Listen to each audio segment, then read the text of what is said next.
We'll start in the live stream now, and we are live on air.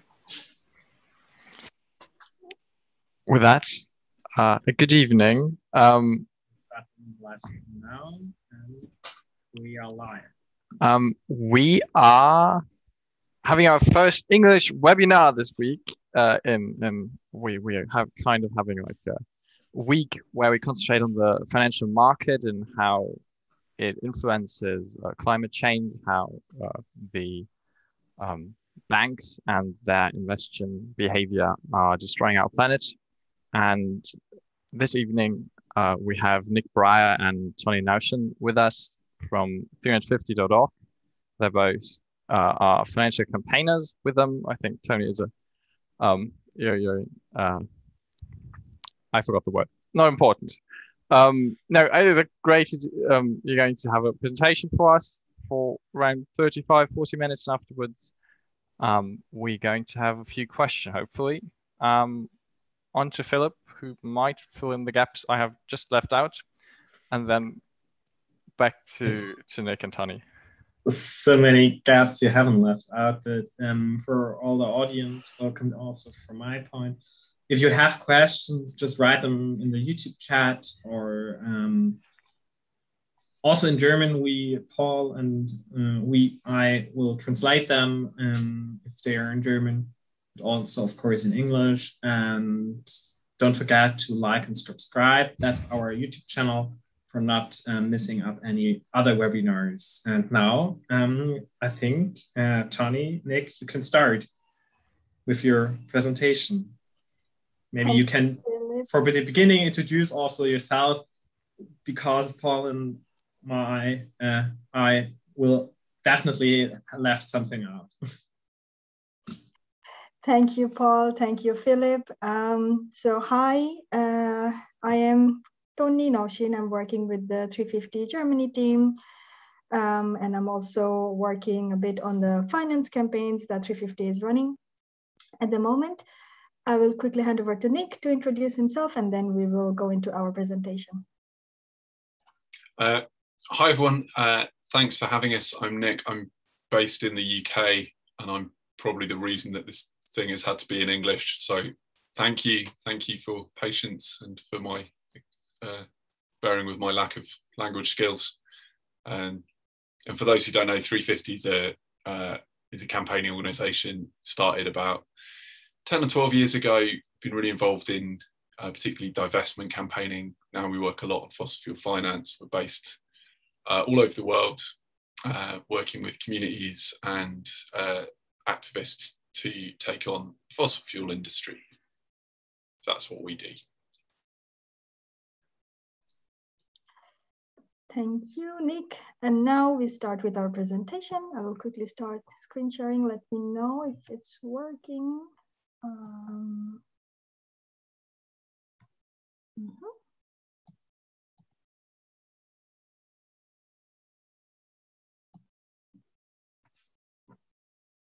Do you all see it? Yeah. Yes, we do. Okay, then hi everyone again. Welcome to our webinar, Ending Fossil Fuel Finance, the Basics of Finance Campaigning. Today, what we will try to cover in the next 35 to 40 minutes is we will share a bit, starting with what is fossil fuel industry, why we are talking about it, and then we will look into how we can dismantle it. And for that, we would look into the pillars of the supports of fossil fuel industry.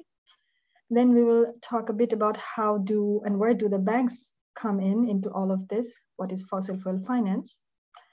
From there, we would arrive at our central bank's campaigns, because this is the campaign that we have been running, 350 has been running for the last 1 year. And we would use this as an example to share how to think about finance campaigning, how to choose a target, what are the things that you have to think about, challenges you face. And from our case study of campaigning on central banks, we will share some top tips. We will try to share some tips from the experiences of campaigning against the central banks, and share a bit about what's coming next, what's happening around this in the next years, and if anybody's interested, how they can get involved. So starting from the very basics, why do we focus on fossil fuels? Like, what's wrong with them? Why don't we just let them be. So if you think about the climate change, now that we know we are facing, and the main reason of climate change is the carbon particles in the atmosphere, so the CO2, just to say it. And where does all of this CO2 is coming from? The main sources of the CO2 is transportation, fossil fuel extraction, industrial farming, and industrial production. And when we try to dig a bit deeper and unpack that, we see that most of the fossil fuel, carbons are actually coming from fossil fuel burning. That is in all of these different sectors, the main source of the carbons in the atmosphere at the moment are fossil fuels. And that means the fossil fuel industry alone is responsible for more than 80% of global CO2 emission.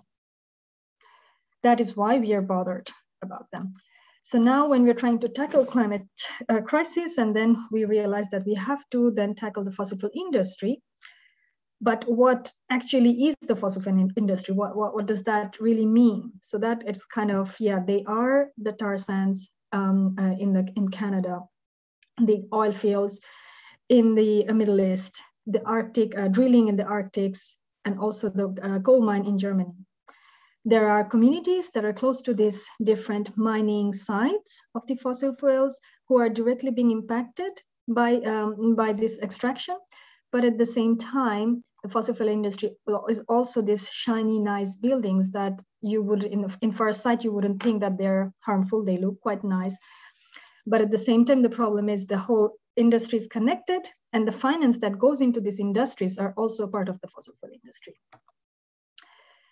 That's how we arrived then talking about the banks. So it's not just the drilling that's happening in different sites, it's also about the money and about different investors and banks that are supporting this, the whole industry. So then when we think about how do we tackle them, we go into thinking about the power analysis then, okay, how do we take them down? So there is a traditional view of power that looks at it as a pyramid where the center of the pyramid is on the top and the power is flowing from the top to bottom. What we also like to think about power in a different way, we think about it is often a more rather fragile, rather upwards down pyramid where there's a lot of different pillars that's needed to keep that in its place. And what we realize that the finance sector is one of the strongest pillars of the fossil fuel industry. And that's how we arrive at the fossil finances, the finances that is supporting and going into the industry to keep its operation. For example, if you look into, take this example of Deutsche Bank, these are the different projects that Deutsche Bank is supporting just alone in Europe. You can look at, so most of us probably know about the RWE, that has this huge coal fields in the Rhineland. There are also, you see here, BP, ExxonMobil, they're all receiving funds, in forms of loans and underwriting insurance, so all these technical financial terms, but they're all getting support from Deutsche Bank. That's kind of the basic takeaway from this.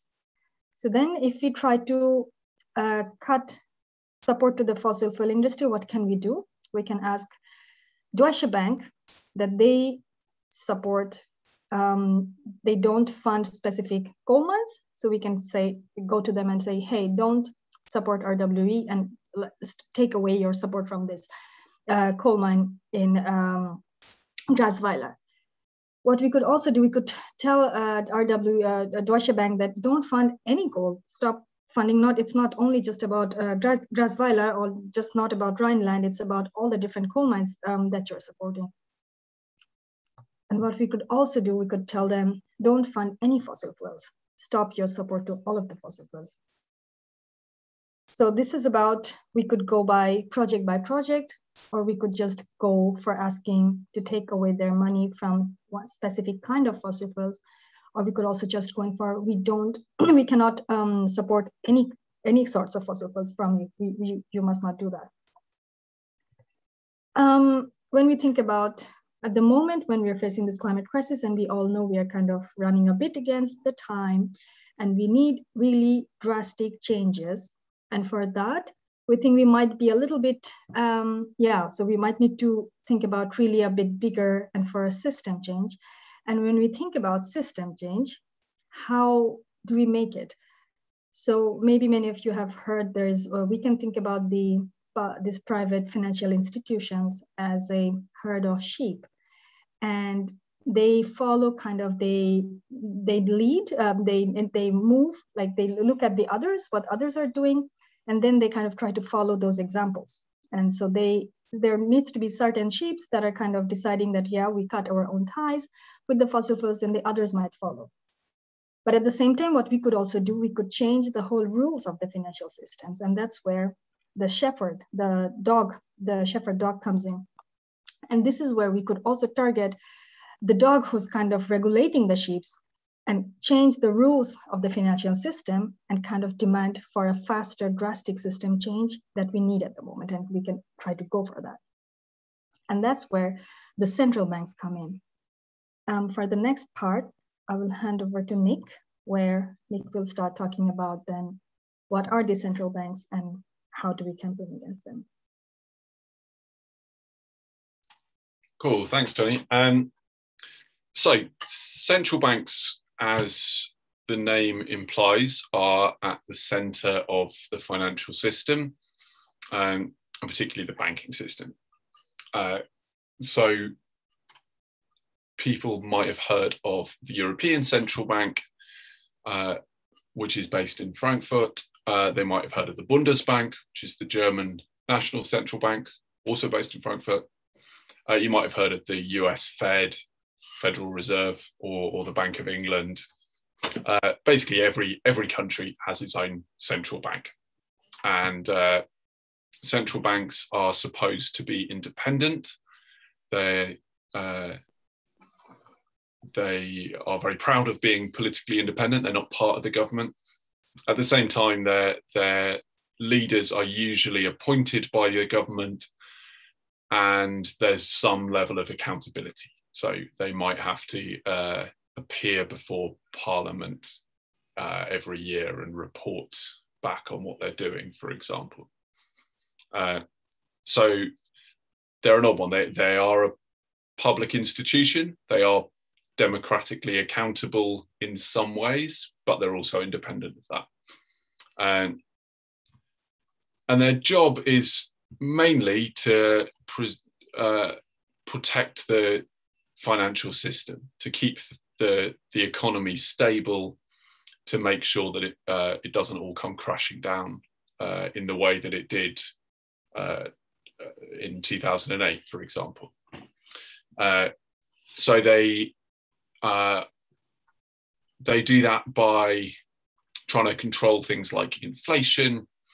They do that by producing money. They're the ones who literally print banknotes, but they also can produce money in a more abstract way, basically creating it on a computer and pushing that into the economy when they think that there's not enough money flowing around. And that's what they've been doing in the last year because of the economic impacts of COVID. And they also regulate commercial banks. So Deutsche Bank or Commerzbank or whatever, there is oversight of them from the European Central Bank and the Bundesbank. So they're kind of a complicated campaign target. They're really big. They do a lot of different things, and most people know nothing about them. But they're also quite a strategic target, because going back to what Tonny said, if we don't have time to campaign project by project or bank by bank, central banks are the ones that can change the rules for all the banks in one go. So we decided a little over a year ago that we were going to try and take on central banks, and we were going to try to campaign to get them to change their own practices and cut their own ties with the fossil fuel industry, and that we would try and push them to take action to regulate commercial banks. So we knew that we had a few things that we needed to do. Firstly, we needed to help get more people aware of what central banks are and how they're connected to the climate crisis, because that's not obvious to most people. talking about why Shell are connected to the climate crisis, people get that. Talking about why Deutsche Bank are connected, a little bit more complicated, but people kind of get it. Talking about why the European Central Bank, the ECB, are connected is harder. So one of the first things we did was try to understand more of that ourselves. We reached out to some organizations who specialize in this stuff. We did a little bit of reading. We spoke to kind of the right people. Not because we thought we needed to become technical experts in everything about central banks, but we wanted to understand a bit about how they work and what it is they can actually do that will help with the climate crisis. So we tried to understand it ourselves, and then we set about thinking, how do we help other people understand some of this? We made some explainer content, like videos and web pages and so on, to help people understand, like, this is what a central bank does, and this is how they're connected to the fossil fuel industry. And by doing that, we found that actually people responded really well, and groups that we were working with, our supporters, other members of the public, actually really quickly were like, okay, yeah, we get this, and we're up for campaigning together on the ECB. So then the big thing we needed to do, having engaged with people, was think about how are we going to get our voices heard. The ECB is a big institution. It's a very powerful institution. And as I said, they like to think that they're very independent. They wouldn't like to think that they can be influenced by people power, by public pressure. So we thought, how are we going to make sure that they hear our messages and that they hear them more loudly than they hear the messages of the fossil fuel industry and the banks and so on, who we know are lobbying really hard in the other direction, because they always are. So we did that in a few ways. It was, we did a lot of digital campaigning, partly because it was, COVID lockdowns, and we couldn't, we couldn't organise big climate marches and big mobilisations and so on. So one of the pictures you see there is a virtual banner where lots of people made a sign with a letter and sent it in, and then we used that to target Christine Lagarde, who's the one in the picture above, who's the head of the European Central Bank. We also tried to do a lot of storytelling, and one of the things that we were really keen to do is show the connection between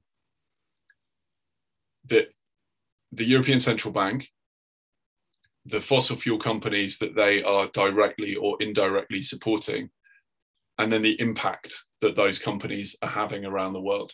And Tonny mentioned before, like, where almost anywhere that we see huge fossil fuel projects, we also see really brave and heroic resistance to those projects from the communities who live nearby and who are most impacted. And we see that in Germany, and we see that in Uganda, and we see that in Bangladesh, and we see that in Argentina. And we wanted to tell those stories. We wanted to say, these decisions that are being made in a big, shiny skyscraper in Frankfurt, these are connected to the lives and livelihoods of people in the Vaca Muerta region, where fracking happens in Argentina. These are connected to the land, the ecosystem, the people and communities in the Virunga region in Uganda, where the East Africa crude oil pipeline is being built. Because these are projects that are driven by Shell and Total, companies that the ECB have been supporting through their COVID response, and they're projects that are funded by banks like Deutsche Bank, like Santander, like BNP Paribas, big French bank. So we tried to tell those stories. And then we also tried to think about how we can really bring those messages really directly, not just online, but are there ways that we can bring it directly to the ECB offline. And one of the main ways we've done that is working with a really great group of activists in Frankfurt called the Koala Collective, who have organized some really beautiful and creative, very kind of theatrical protests in Frankfurt. They've done a few now. And maybe, yeah, on the next slide, there's a couple of examples. So the burning planet with the sign saying ECB, stop heating up the climate crisis. And then the second one, the second one's an interesting one. It's actually targeting the Bundesbank, the German central bank. And the reason for that is that the kind of committee who are ultimately in charge of the European Central Bank, that's made up of all the different national central banks in Europe. So the German central bank, the French central bank, the Italian central bank, they all have a seat and they all get to decide what happens in the ECB. And we know that the Bundesbank, the German bank, is the most powerful voice there, as is very often. Germany is the biggest economy and therefore has a lot of influence. And the Bundesbank is, we believe, one of the voices who is against the ECB taking more ambitious action on climate. So as we started to understand that, the campaign focus shifted a little bit and we thought maybe we need to focus more on the Bundesbank. So again, we've done that with petitions and with work in the media, but the Koala Collective did this wonderful action where they did an award ceremony and presented with the Bundesbank with the best climate killer award. And you see the pouring champagne, which is actually oil, and the award ceremony sponsored by RWE and Fortums and Total and Shell and so on. And what was really funny with this is that lots of us had also, like 350 and the Koalas and other organizations, had written to the Bundesbank maybe a month before, and they never replied, totally ignored us, until the day that the Koala Collective did this protest and got lots of media coverage and lots of social media and so on. And then suddenly, total coincidence, suddenly the Bundesbank wrote back to us. The head of the Bundesbank replied to the letter and said, oh, I don't know what happened there. Somehow we misplaced your letter before. Sorry about that. And write this really, really long response to all our questions and demands. So a really good example that protest does actually work, that they've spent a month thinking they could ignore us, but then activists organized this protest, got media coverage, got people talking about it on social media. And at that point, the Bundesbank were like, okay, we actually really have to respond to this now. So it's pretty cool. It's a pretty cool example of the power of protest.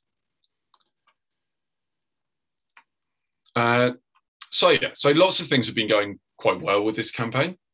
We've definitely got to the point where, not just us, but lots of people working on central banks in this last year, it's gone from really nobody saying central banks have an important role to play on climate to actually that being quite a widespread idea and something that is recognized by a lot of powerful people within central banks. But definitely it's not been the easiest campaign to run. Definitely there are challenges to it. And some of these we've got answers to and some we don't. So some of the challenges that we think have been particularly difficult. One is about communications. So most people, when you first mention central banks, and actually this is a broader point, most people, when you first mention finance in the finance sector, their initial response is that it's really boring. So how do you make it exciting? How do you engage people with it? And then how do you tell that story that connects central banks in Europe with climate impacts and community resistance to fossil fuel projects all over the world? There's a few steps there. It's a really important story to tell. It's a story about justice. It's a story about the global responsibility of European countries. But it's not the easiest story to tell in communication terms. Another challenge is around tactics, especially as say like during COVID, when we've been more limited, people couldn't organize together in the same way. So trying to keep thinking of different tactics, different ideas, things that will bring more people in, give more people an opportunity to be part of the campaign, and that will build the pressure on our campaign target. And then I think another one has always been, and this is again true for all campaigns, how do you stay relevant? So the really big stories in Germany this year, I guess, are like COVID and the federal election. And it's difficult to campaign on other topics then, because those are things that are really big in the media, they're big in people's minds, those are things that people are talking about at home and with their friends and so on. So trying to think of ways to connect our campaigns to those stories can be really important. And in some ways, that was the one way that was kind of easier to do with central banks, is that they had a really big role to play in the response to COVID, because the economy was doing really badly because of lockdowns. And so central banks have been pumping money in, huge amounts of money.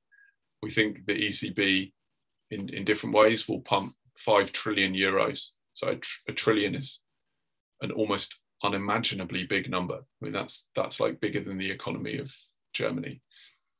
They're going to put 5 trillion euros additional into the economy in the next 2 years. And there are no criteria for where that money should go from a climate point of view. There's nothing to stop that money going towards Shell and Total and RWE and so on.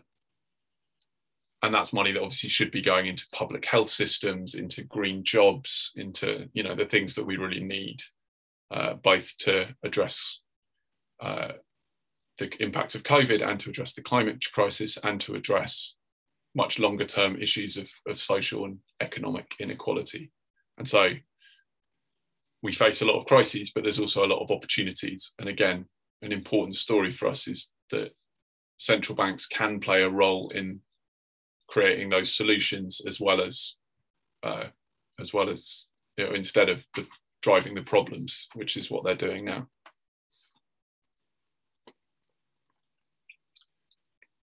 So here we have lots of advice, I guess, and top tips, but here are 3. If you're going to campaign on finance, you do not need to know everything about finance. Lots of people, I think, are put off from working on finance because they think they would need to be more expert. They're worried, what if I get asked questions that I don't understand? I don't know what some of the words mean. It all sounds quite technical. Doesn't matter. None of that matters. It's in the interests of the finance industry and the fossil fuel industry to make it all sound too complicated to stop people engaging with it. And it's really important that we don't let that happen. It's enough for you to see that there's a problem and to know that that needs to change. Sometimes it's worth, you know, making friends with the right people. So if you need a little bit more information, there are lots of organizations out there who have that information. We have some of it. I know others like Urgewald have done webinars this week. They have tons of information. You know, the information's out there, but you don't need to have all of it. You don't need to understand all of it. You're in the right. And that's enough for you to start campaigning on this. Number 2 is that people care about people. And this, I think, is another mistake that lots of us have made with finance campaigning, and probably with climate campaigning more often. We have a lot of statistics, we have a lot of numbers, we have a lot of technical language, but people don't care about, you know, atmospheric absorption levels. They don't care about capital buffer requirements and quantitative easing and asset purchase programs. These are all just words. They care about people. And they care about, like, you know, like the real impacts of what is actually happening as a result of fossil finance. And again, what is happening is that farmers are losing their land. What is happening is that families are being driven out of their homes. Like what is happening is that communities around the world, particularly those who have done least to cause climate change, are the ones suffering the most from it. And those are the stories we need to tell, because that's how we're going to connect with people, and that's what's going to make people care enough, feel angry enough, and feel inspired enough to want to campaign on this. And then the third one we had is be creative. So as I said before, we know the fossil fuel industry and we know the banks are paying lots of money to hire lots of lobbyists to try and push their agenda. That is always going to be true. And they're good at that. But there's things they're not good at. They cannot organize those kind of protests like the koalas are doing. They cannot get people out on the street like you guys can. We're good at this stuff. We meaning social movements, and we've got to play to that strength. So we don't have to wait for them to, for there to be a news story that we can then respond to. We don't have to just try and arrange meetings with them, write letters to them, whatever. We need to think about what are the really creative ways we can reach them, whether that's online or offline. How do we create our own moments? How do we create our own news? So yeah, I guess our top tip is to be eye-catching, to be bold, to be disruptive, to be creative, as much as you can.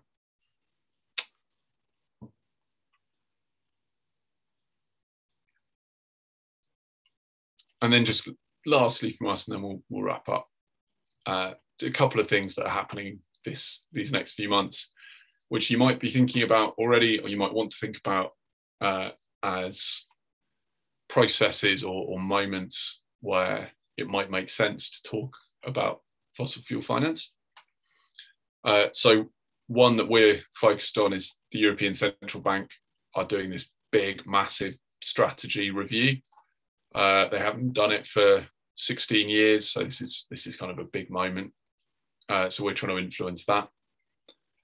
Obviously, you've got a federal election in September, a moment when all sorts of issues are being discussed, where politicians are having to listen, where there's a lot of space to push your arguments and ideas. And then the big UN climate talks. You might have heard of COP26. That's happening in the UK in November this year. And lots of groups in Germany and across Europe and across the world are planning to take action against fossil fuel finance in connection with that. Partly because the UK and the EU are going to be presenting themselves as climate leaders, and they are home to so many of the world's biggest funders of fossil fuels. It's really hypocritical. We really want to expose that. So yeah, definitely a big opportunity to take action on fossil finance in October and November, linked to the COP talks. Cool. I think that was it. I may have forgotten things, in which case I'm going to ask Tonny to fill in whatever gaps. Otherwise, we'll pass back to Paul and Philip.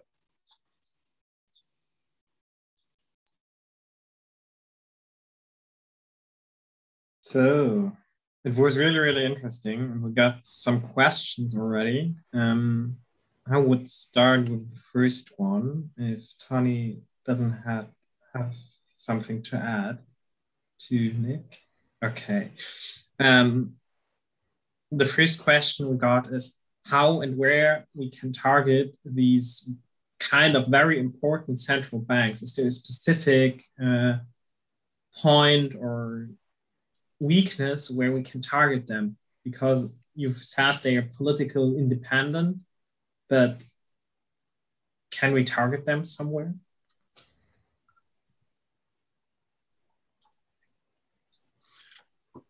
So I can have a first go at that. I'm a really big believer that everyone in positions of power can be influenced by public pressure and by social movements. And people who think that they're very objective and very independent and not influenced by anything, I think that they are. I think that everyone has seen what has happened with Fridays for Future and Extinction Rebellion and other movements, like the wider climate movement in the last few years. And I think that's having a really big influence on individuals and organizations, including central banks. You might have seen yesterday that this huge, very, very important, very exciting court case happened in the Netherlands, which Shell lost. And judges, of course, a judge is independent, but that would not have happened a few years ago. And if you listen to the ruling from that judge, it's really clear that this is part of what that judgment is based on, is what the public's expectations are and what social norms are and so on.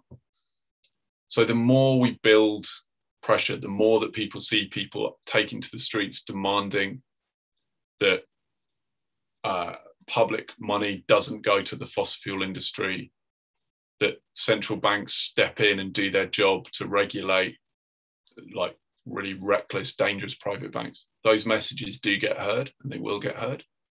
I don't believe that they are capable of shutting themselves away from all that and not hearing it. And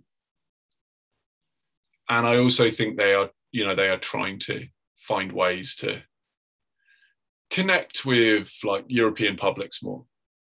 So we have found plenty of opportunities where they do a like ECB listens event, or like ask the ECB, and there'll be an event on Twitter or Facebook or something. So we've tried to get involved with those and make sure that our questions get asked and get heard. We think they read the newspapers, so doing protests which get media coverage, that reaches them. And so yeah, I think there are actually a lot of ways to reach them, even if there are very few kind of formal accountability processes.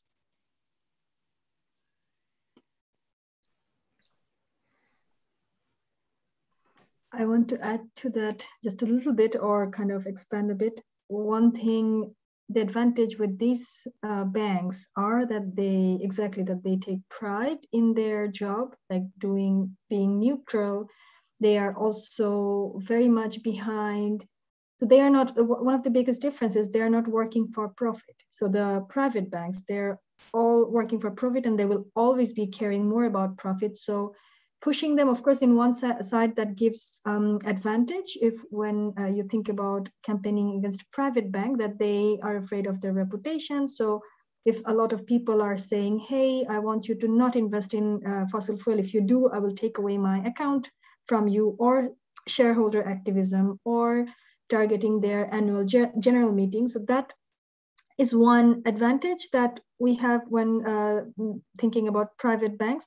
But on the other side, the big advantage, as Nick also mentioned, that the central bankers, they are very much taking pride in their role of making sure that the economy is stable, being neutral. So they are not supposed to work to protect the bank's profits. And at the moment when the movement, and when we are faced in climate crisis, actually, when we tell them this imposes also, like when we show that they do have a role to play, they respond to it. So one of the things I also, when I learned, I was not involved with the campaign at that point, but later on when I learned that one of the good things, smart things that the ECB campaign did was we tried to frame the demands, specifically then targeting Lagarde inside, because she joined ECB as head recently. And there was this also human analysis of these individuals who has a lot of power inside the banks, and then looking at them, what kind of legacy they want to leave behind. They have grandchildren.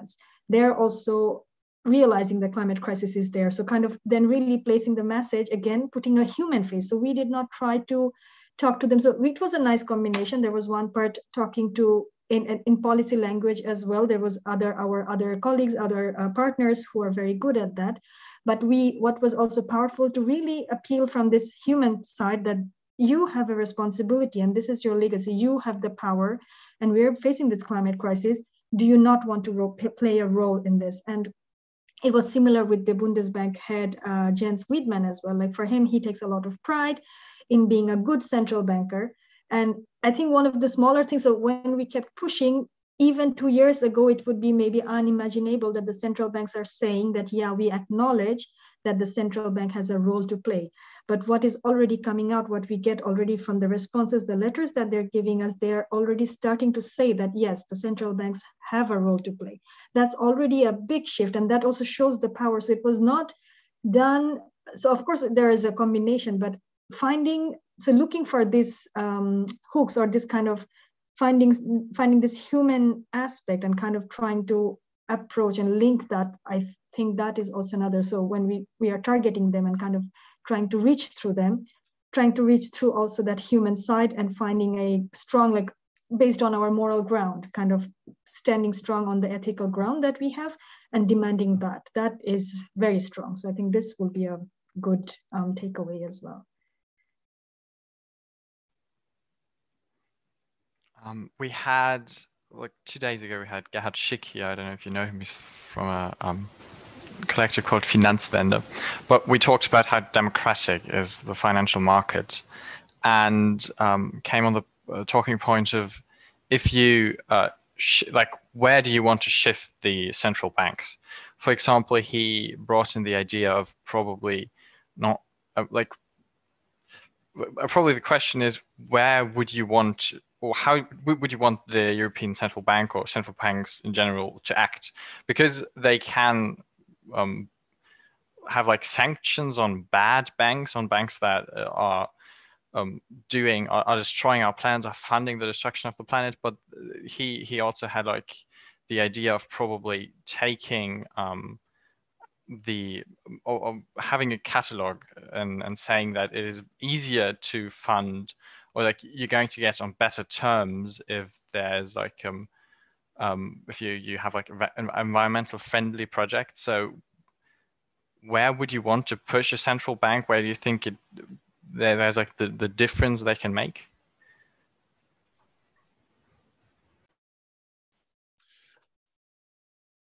So it's both sides of the coin, right? It's cutting off finance to the fossil fuel industry, and it's moving investment towards real solutions. And that for years has been we've talked about needing to transform our economies, and the pushback has always been, yeah, but how, where are you going to get that kind of money? You need billions. But central banks are a really good part of the answer to that. Because like, as we've seen with COVID, when you need really, really big amounts of money, like $1 trillion, there isn't any other answer. Central banks are basically the one place that can just produce $1 trillion when they really want to. So that's definitely part of it. And that needs to be in partnership with governments. They need to be held to account by citizens, because it should be like through democratic routes that we decide how to spend enormous sums of money. But certainly central banks already have a responsibility to do that. They are already supposed to be supporting. So the ECB, as an example, are supposed to support the commitments and priorities of the European Union. And that includes the Paris Climate Agreement, and that includes the EU's climate goals. So yes, they should try and control inflation.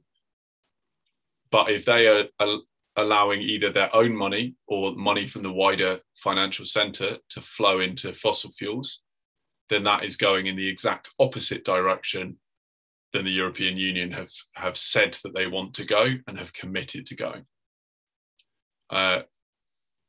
So yeah, our demands would be, I guess, 1, central banks should stop putting their own money into fossil fuels. 2, they should stop banks from doing it. And 3, they should, again, using their own money and incentivizing the financial industry to to invest in the kind of solutions we actually need. And all of those things are really possible. It's a question of choices.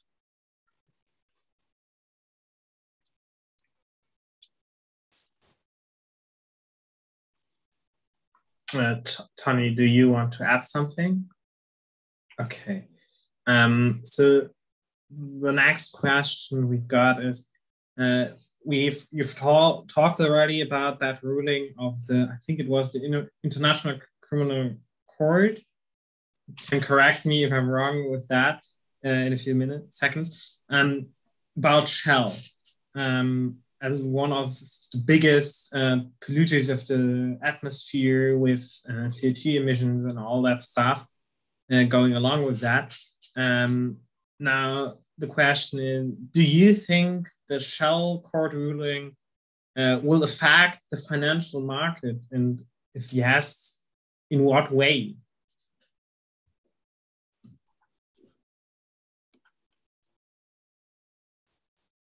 Tonny, do you want to answer? Do you want me to answer?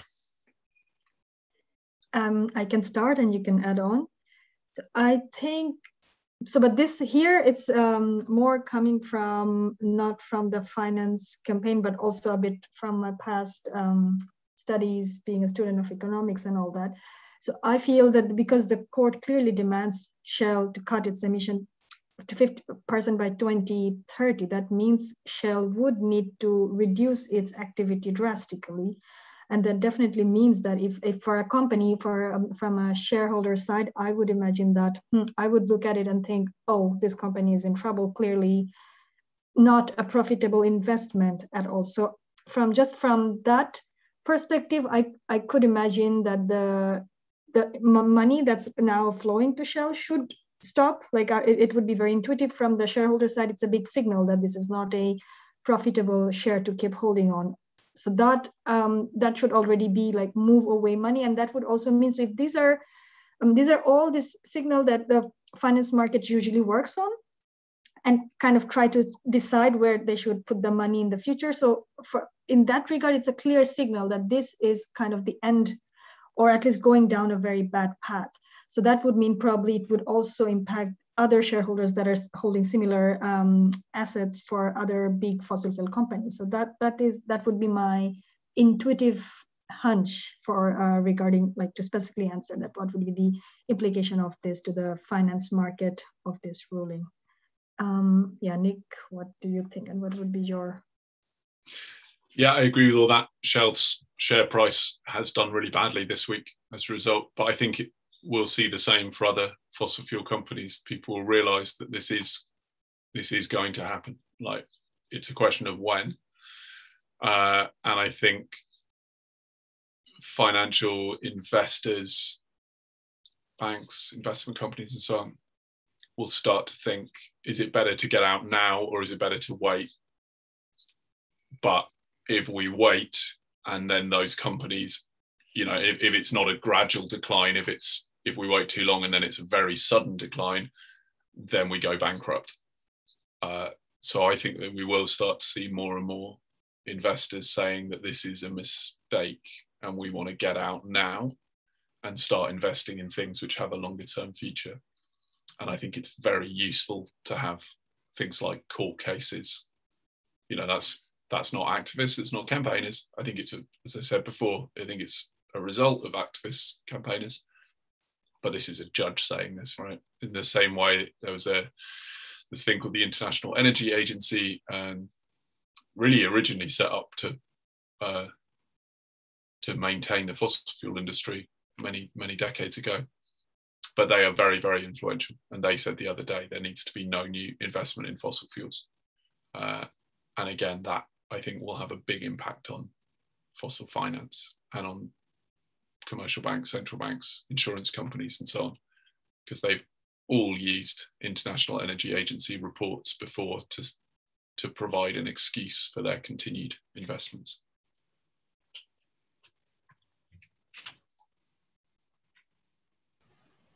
Yes, it's like always, like, especially when you're doing the webinars, it's like, if you get to talk, it's rather interesting. We've spoken about Shell, and now there was also a change with ExxonMobil. They had like a change in their due to like the pressure of the Aktionäre. I can't think of the word. It's not important. Also shareholders. Thank you. But it's not where I wanted to go. Right now, we as FFF Germany, Fridays for Future Germany, we targeted one bank, the Commerzbank, as like a starting point for concentrating more on the financial market. And I guess the question would be, is it easier to target groups of banks using your sheep analogy of them moving together, flocking together, than targeting, for example, single companies? Because I think like banks still work in a different way, and while I think there probably is a different impact when you go on a group of like the German banks, when you target all the big German banks, in difference to like one single bank, or is it or can even like small changes in one or two banks start a spark that will ignite, or is there like, how would you kind of rate the situation? I don't know. If Tonny wants to start, so who wants to respond to that? I can go. Again, from this will be a bit, of course, intuitive and based on my, so now this comes from more of my experience of working as a fossil finance campaigner. My intuition would be, so the going against one bank, so there were different groups and NGOs who have been targeting banks one by one in the past, like already for the last 5-10 years, or this kind of work has been going on for a while. So on one hand, I think it's useful to, if we know that, okay, there are certain tendencies inside a bank that they are already thinking that inside the bank, there are already certain pressure that's building up. So they, and then this kind of external pressure could bring them to this point that, okay, then the bank decides and moves. Or sometimes it could also completely be that the bank just decides to duck and just wear it out. They know, okay, the activists are targeting us, and we are just gonna ride it out. We'll just be like bury our heads in the sand. And also in those cases, it could often be that the other banks are actually kind of holding them up because of the internal connections and the way the banks work through lending. So it could also be the others are like, yeah, we would just try to support you through. And then, so in this regard, I feel like from my understanding, I would feel it probably makes more sense to even have a group of banks kind of, so they know that we are coming after all of you. So it's kind of the whole, so kind of giving the signals. It's good that we are targeting one bank, but it's just not about one bank. So it's always helpful to kind of also send that message for other banks as well. So they know that it's not just one commerce bank who's the villain, but we know and we are kind of going after. So I think, and when we decide about campaigning, it's also about our capacity, right? We always look at what's our realistic capacity, how much we could do. And there are all these different factors in deciding when what strategy we take at what point.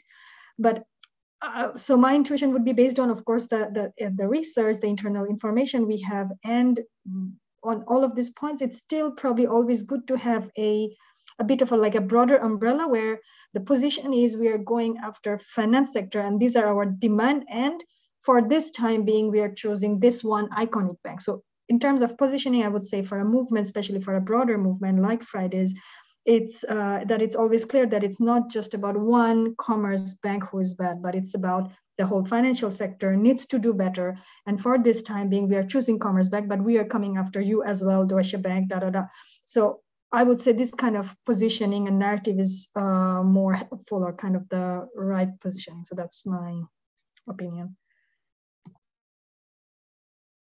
And quickly to add to that, and I think on that side also, of course, so when you are going after private banks, then again, so also think about this whole financial sector, and it could always be useful to also then have some certain times of some maybe broader demands as well to institutions. It could be also a complementary. So that's another point.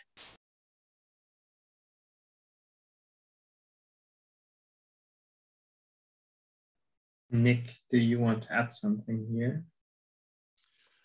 I agree with everything Tonny said. I think sometimes it does make a lot of sense to pick one bank to focus on because it gives you a target and because no bank likes to be singled out. And they'll always say you're not being fair. Other ones are just as bad or worse. It doesn't matter. Like if they're funding fossil fuels, they're a fair target.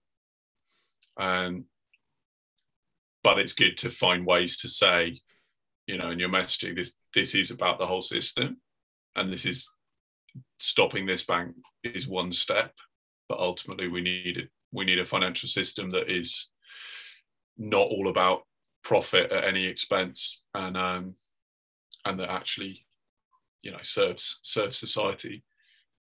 But that's, you know, it's difficult to run a campaign on that. So running a campaign on a particular bank does kind of make sense.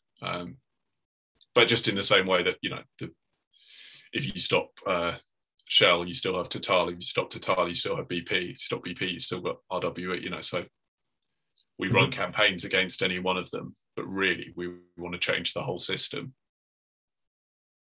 If you've just talked about it, about the system actually, our last question would be: do you have a utopia about a system or a dream how it should work as a system, as a complete system, the complete financial market, all that stuff going along with that? Do you have something like that? Maybe Tonny, you want to start? We're laughing during I'm asked. It's just a very big question. It's a great question. Yeah, well, Nick can start first, but I was also smiling because I think it's a very nice question. And at the same time, yes, of course we do, but also, of course, it's a big, but I think, yeah, Nick, do you want to go at it? Yeah, so I guess when I think about the fossil fuel industry, my dream, my vision is for it to just not exist. I want those companies to not exist and to be put out of business. Whereas I don't necessarily want there to not be a financial system, right? I'm not suggesting we go back to sort of Stone Ages, but I just want that financial system to serve a useful purpose for the things that we actually need as a society, as communities, as people. And at the moment, I think the financial system is 1, much too powerful, 2, much too big, and 3, much too focused on profit, and profit for like a few very, very rich people. So I want to see public and private financial institutions like being, you know, I guess like servants, not masters or something, you know, where there are things that need money. There are really great ideas, things we can build and create that that will actually help us kind of create the kind of economies and societies that we need. And the financial sector could have a really big role to play in that. But it would need to say that there is something more important than making billionaires richer. And I'm not convinced that the kind of banks that we're talking about here are capable of making that decision on their own.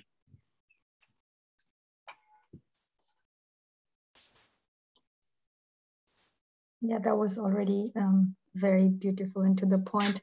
And I think here I will just also take a bit of my advantage of changing my hat quickly a bit. And if I, because I also have this position of being a degrowth activist, or kind of when I think about the belief, like the way out of this crisis, with the way we are facing the climate crisis at the moment, we won't be able to completely avoid it if we keep on this whole path of the mainstream way we know our economic system. And then if we think about changing it, of course, as you asked, like, what's the vision for finance in the future? So it would definitely be, because the governments could really change a lot with the financing, and it's possible. So this kind of shifting and transition that we are imagining, and also be able to live in a planet where it's not about profit, but for people, that would mean the finance needs to shift completely. And definitely. So then, as Nick already said, that the money needs to go to a lot more different projects, but it would also mean that it would be possible to support. So at the moment, there are the smaller number of people, the way that who holds the money and has this huge control over the financial sector, and that we see that why whenever there's an economic crisis, the bank is bailing out big companies at the cost of people. And this we wouldn't want to be happening, right? And that would mean the whole financial system would shift much more. And for that, maybe that would also then include a lot of different policies, including like ensuring probably basic income. So then it comes to all of these different elements, but I just want to add that, yeah, in terms of this, if you ask for like a utopia or vision, then definitely it would be completely, yeah, like eating the billionaires vision, kind of dismantling capitalism, but that have to go then towards more like differently looking at the power, taking away the power and kind of changing and channeling the money more to smaller collectives, to different groups of people, to different way of organizing, so it will all be connected. So yeah, I just took the freedom because the question included the word utopia. I think that is a good those are a good last few words. It is an hour. We started punctually. I think it was a nice question to end this. Thank you for being here. Thank you for sharing. I think like very important information, especially like for us who are just getting into financial campaigning. I think this is the end. It's like an hour. Thank you for being here. Thank you for Philip, who does the technical stuff the whole week now, which is great because he has to be here 2 times a day. And with that, goodbye to the few great people who watched this, and goodbye to the people who watched this afterwards, hopefully, when this is uploaded to YouTube. Yes, are there any last words maybe to put it back out to you before we end this, or will we end with the great utopia? That sounds like a good end. Thank you so much for having us, and look forward to working together on lots of great finance campaigns. Yeah, thank you.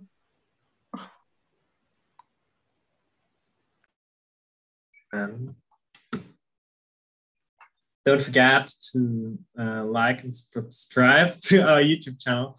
Tomorrow there will be some other webinars of actually 2 financial institutions from Germany who will talk to the GLS Bank and the Tomorrow Bank as 2 banks which completely agreed, 2 German banks who completely agreed to the coal exit list, which was more or less the base of our campaign we've did against the Commerzbank. So check them out. We will be live at 18 or at 6 p.m. and at 8 p.m. on our YouTube channel. And we